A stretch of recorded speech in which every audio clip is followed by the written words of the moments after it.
Hello friends, मैं ममता creation में आज धरती माता की कहानी लेके आई हूँ। धरती माता सबकी कथा सुनने वाले की मनोकामना पूरी करे। धरती माता की कथा प्रारंभ। किसी गांव में एक बूढ़ी महिला रहती थी।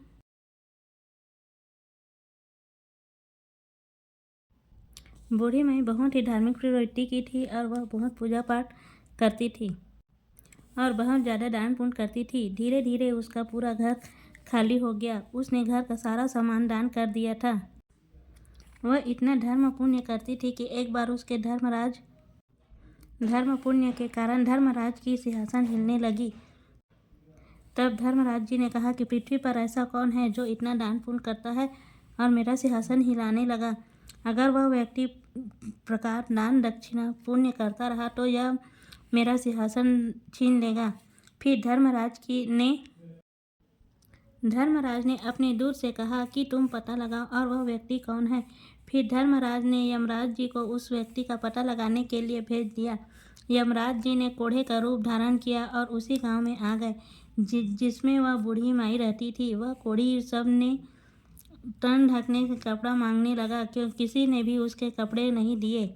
सर्दियों का समय था, ठंड भी बहुत थी। वह कोढ़ी भी सभी के घरों में सामने आवाज़ लगाते हुए जा रहा था कि कोई मुझे कपड़े दे दो, कोई मुझे कपड़े दे दो, लेकिन गांव में किसी ने भी उसे कपड़े नहीं दिए। सारा दिन ऐसे ही निकल गया। अब रात का समय था। वह कोढ़ी बूढ़ी माई के घर के पास पहुंचा और आवाज़ लगाई। तब उसकी आवाज़ बूढ़ी माई ने सुनी तो उन्होंने बहुओं को पुकारा और उसे कहा कि बाहर देखो, कोई आया है, आवाज़ लगा रहा है। कोई मुझे दुखी भिखारी लग रहा है, तुम बाहर जाकर देखो उसे क्या चाहिए। ठंड का मौसम है, शायद उसे ठंड लग रही होगी।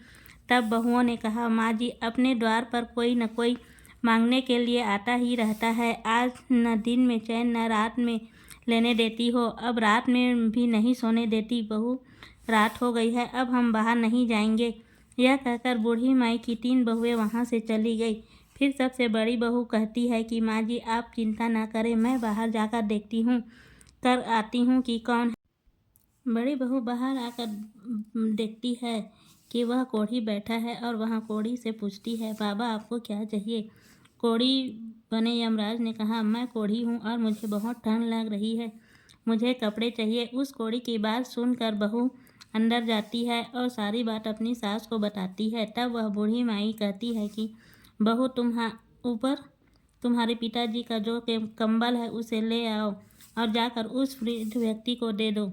तब वह बहू कहती है कि नहीं माँ जी, अगर आप यह कंबल भिखारी को दे दिए तो पिताजी ठंड से मर जाएंगे। तब बूढ़ी माई कहती है कि मेरी गुडरी वृद्ध को पिताजी को के ऊपर डाल देना और उनका कंबल लेकर ज़रूरतमंद उस व्यक्ति को दे देना। हम तो फिर भी घर के अंदर हैं, वह बेचारा खुले में रहता है, इस कंबल से उसकी ठंड तो कम होगी। बहू कंबल लेकर गई और वह कंबल बहू ने उस कोढ़ी को दे दिया और वह भिखारी कंबल को लेकर वहाँ से चला गया। फिर यमराज धर्म जी के पास गए और कहा कि ये लो कंबल। एक गांव में एक बूढ़ी माई रहती है और वह बहुत दान पुण्य करती है। उसके घर में सिर्फ यह कंबल ही बचा है था और वह भी उसने मुझे दे दिया। उसने सभी चीज़ों का दान कर दिया है, उसके पास कुछ भी नहीं बचा है। तब धर्मराज जी ने कहा, तब तो बूढ़ी माई मेरा सिंहासन भी ले लेगी। तब धर्मराज जी ने कहा कि उस बूढ़ी माई को यहाँ ले आओ और दूध बूढ़ी माई को लेने गए। दूध बूढ़ी माई को लेकर आए। बूढ़ी माई ने वहाँ पहुँचकर जैसे ही पहला कदम आगे बढ़ाया तो वहाँ पानी ही पानी था। उसे पैर रखने के लिए धरती नहीं मिली। यह सब देखकर बूढ़ी माई अचंभित रह गई और जब बूढ़ी माई खड़ी थी तब खड़ी की खड़ी रह गई और मन में कहने लगी, हे भगवान, यह सब क्या है, मेरा क्या होगा।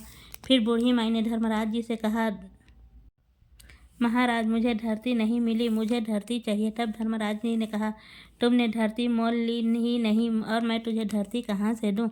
तब बूढ़ी माई ने कहा, जब तुम मुझे चलने के लिए धरती नहीं दे सकते तो तुम मुझे यहाँ क्यों लाए हो। धर्मराज जी ने कहा, धरती यहाँ मोल लेता है, उसे यहाँ धरती मिलती है। तब बूढ़ी माई ने विनम्रतापूर्वक कहा, हे महाराज, मैं यह सब नहीं जानती, बिना धरती के मैं यहाँ कैसे रहूँगी, मुझे धरती कैसे मोल लेते हैं, यहाँ स्वर्ग में मेरा क्या काम। धरती में मोल लेने की सारी विधि बताइए और पृथ्वी लोक वापस भेज दीजिए। मैं धरती मोल लेने के बाद आपके दूतों के साथ वापस आ जाऊंगी। फिर यदि मेरे बेटे बहुओं ने शरीर को जला दिया तो कौन धरती मोल लेगा और कौन धरती माता की कहानी सुनेगा। यह सुनकर धर्मराज जी ने बूढ़ी माई को धर्म पुण्य को देख के ध्यान में रखते हुए अपने दूतों के साथ बूढ़ी माई को पृथ्वीलोक वापस भेज दिया।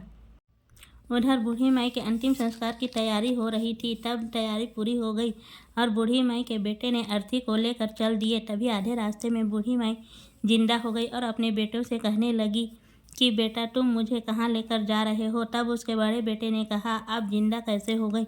बूढ़ी माई ने कहा बेटा 7 दिन के लिए वापस आई हूँ और 8वें दिन वापस चली जाऊँगी। मुझे धर्मराज जी ने यहाँ भेजा है, मैंने धर्म और 8वें दिन चली जाऊँगी। मेरे को धर्मराज जी ने यहाँ भेजा है। मैंने धर्म पुण्य तो की बहुत किए पर कभी धरती माता की कहानी नहीं सुनी। धरती माता मोल नहीं ली, इसलिए मुझे यहाँ धरती माता नहीं मिली।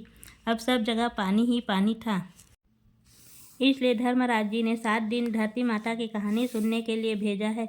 बेटा ब्राह्मणी को बुला लाओ और आज से ही मुझे धरती माता की कहानी सुनवाओ। 7 दिन कहानी सुनकर उद्यापन करके 8वें दिन मैं वहीं चली जाऊंगी और दोबारा वापस नहीं आऊँगी, कभी नहीं आऊँगी। बूढ़ी माई की बात सुनकर बेटे को बहुत आश्चर्य हुआ। वहाँ बूढ़े पंडित जी ने कहा कि उन्होंने बेटा तुम्हारी माँ भगवान के दरबार से होकर आई है, वो यह सब सच कह रही है, इसे घर ले चलो, जलाओ मत। बुजुर्ग पंडित की बात मानकर बेटा अपनी माता को घर ले आए और बूढ़ी माई की बहुओं ने देखा उनकी सास घर आ गई है तो आपस में कहने लगी अम्मा नहीं मरेगी, यह तो हम सबको मार के मरेगी। घर में पहले से ही कुछ नहीं है, थोड़ा यह और अब यह फिर आ गई। अब बूढ़ी माई ने बहुओं की बात सुनी तो वह कहा बेटी मैं तो किसी को नहीं मारना चाहती, बस किसी ब्राह्मणी को बुलाकर मुझे 7 दिन धरती माता की कहानी सुनवाओ, फिर मैं यहाँ से हमेशा के लिए चली जाऊँगी और वापस नहीं आऊँगी। फिर बेटा बहुओं ने ब्राह्मणी को बुलाया और 6 दिन धरती माता की कहानी सुनाई। 7वें दिन पानी से भरा 1 लोटा रोली मोली 5 रुपये सवा नारियल का धागा गुड़ की भेली लेकर बूढ़ी माई पहुँच अपनी बहुओं के कहने लगी चलो बेटी मैं अब सब साथ में पीपल पेड़ के साथ पास चलें और वहाँ बैठकर हम सब धरती माता की कहानी सुनेंगे। आज मुझे इस व्रत का उद्यापन करना है। तुम सब साथ चलो और धरती माता की कहानी सुनो, जिससे तुम्हें यह पीड़ा न मिले। फिर वह बूढ़ी माई अपनी बहुओं और ब्राह्मणी को लेकर पीपल के पेड़ के पास गई और वहाँ बैठकर ब्राह्मणी ने धरती माता की कहानी सुनी और बूढ़ी माई को उसके बहुओं की कहानी सुनी। यह सुनकर धागा 5 रुपये गुड़ की भेली को पीपल पेड़ की जड़ों में गाड़ दिया। फिर बूढ़ी माई ने कहने लगी हे धरती माता, इसे स्वीकार करो। हे धरती माता, अब मैंने आपको मोल ले लिया है, मुझे आगे की भी धरती मिले और मुझे यहाँ ना आना पड़े। इस प्रकार बूढ़ी माता ने 7 दिन धरती माता की कहानी सुनी और उसका उद्यापन कर दिया और बहुओं ने 1 दिन कहानी सुनी और उसका उद्यापन कर दिया।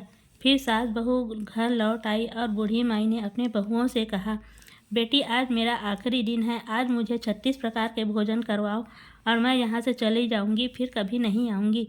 तब बहू कहने लगी क्या बनाए, घर में तो आपने कुछ छोड़ा ही नहीं। तब बड़ी बहू ने कहा कोई बात नहीं, तुम लोग ऐसा मत बोलो, मैं खाने का प्रबंध कर लूँगी। फिर बहू ने अपने पड़ोस में जाती है और किसी से कुछ मांग के लाती है। इस तरह बड़ी बहू ने 36 प्रकार के भोजन बनाए और अपनी सास को खिलाया। तब बूढ़ी माई ने बहुओं से बोली कि तुम सब भी भोजन कर लो।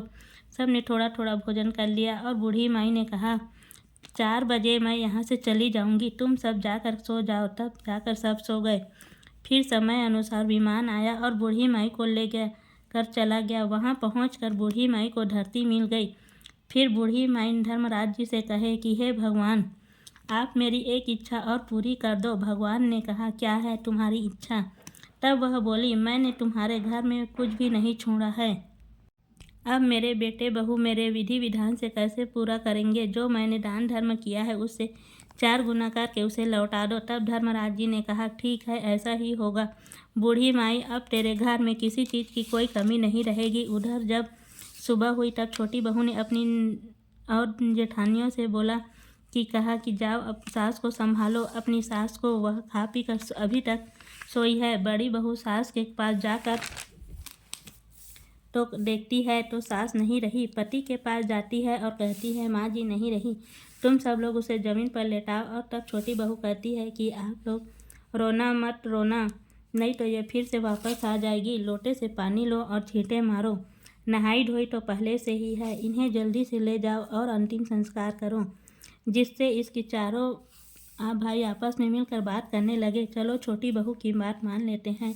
लोगों को बुलाया, फिर से शर्मिंदा न होना पड़े, ऐसा सोचकर सभी बूढ़ी माई को लेकर चल दिए। रास्ते में कुछ औरतें पीपल पेड़ की पूजा कर रही थी। तब उन्होंने देखा कि वह सब तो समझ गई कि बूढ़ी माई मर गई है। इन लोगों ने किसी को नहीं बताया। फिर सब औरतें बूढ़ी माई के घर जाकर उधर बेटों ने बूढ़ी माई को दाह संस्कार कर दिया और वह दाह संस्कार करके अब घर आ गए। फिर वह उन औरतों को बहुओं से कहा कि जाओ दरी ले आओ, और दरी बिछा दी। बहुओं ने दरी बिछा दी और औरतों ने खूब भजन किया। भजन के बाद औरतें अपने घर चली गई और दरी पर बैठी हुई बूढ़ी माई के बेटे सोचने लगे, अब क्या करें। माँ तो मर गई। अब अपने घर वाले को दुखी देखकर बड़ी बहू घर के अंदर चली गई। बहू ने जैसे ही बूढ़ी माई के बक्से को खोला तो वह देखकर दंग रह गई। उसमें नोटों की गड्डी थी। रसोई में गई तो वहाँ सारा सामान भरा था। उन्हें देखकर बहुत खुशी हुई। सोचने लगी, माँ अपने बेटे पोतों के लिए दान धर्म करती थी, अपने घर में दान धर्म वापस कर दिया। बाहर आकर उसे अपने पति से कहा कि अंदर आकर देखो। तब उसके पति ने कहा, क्या बात है, आप अंदर तो आइए। वह अंदर गया तो इतना सारा धन देखकर सबको आश्चर्यचकित रह गए। फिर वह आकर उसने अपने भाइयों से कहा कि उसे उठो, देखो माँ तो हमें बहुत सारा धन देकर गई। और सब अंदर जाते हैं। बहुएं अपना सामान बक्सा खोलती है तो बहुत सा सामान मिलता है, उसे 4 गुना मिलता है। 2 बहुओं को बक्से में थोड़ा थोड़ा सा धन, लेकिन छोटी बहुओं का बक्सा खाली रहता है, वैसा का वैसा, क्योंकि उसने कभी बूढ़ी माई की सेवा नहीं की, न उसकी बात मानी। तभी एक पड़ोसी चाय लेके आया और यह सब देखकर सोचता रहा, ये तो बहुत खुश हैं, इनके पास तो सब कुछ है। फिर भी वह कहता है कि भाई चाय पी लो, चाय लाया हूँ। तब सब ने चाय पी। फिर बूढ़ी माई के बेटे ने कहा कि खाना मत लाना, अब हमारी माँ ने हमारे लिए सब छोड़ गई है। दान पुण्य करती थी तो हे धरती माँ, जैसे आपने बूढ़ी माई की बात सुनी, बूढ़ी माँ के बेटे बहुओं को सब कुछ दिया, वैसे ही सब पर, अपने सब भक्तों पर कृपा करना और सब पर कृपा दृष्टि बनाए रखना। धरती माता की जय। वीडियो अच्छी लगे चैनल को लाइक शेयर एंड सब्सक्राइब करना। Thank you for watching and screen को भी देखें।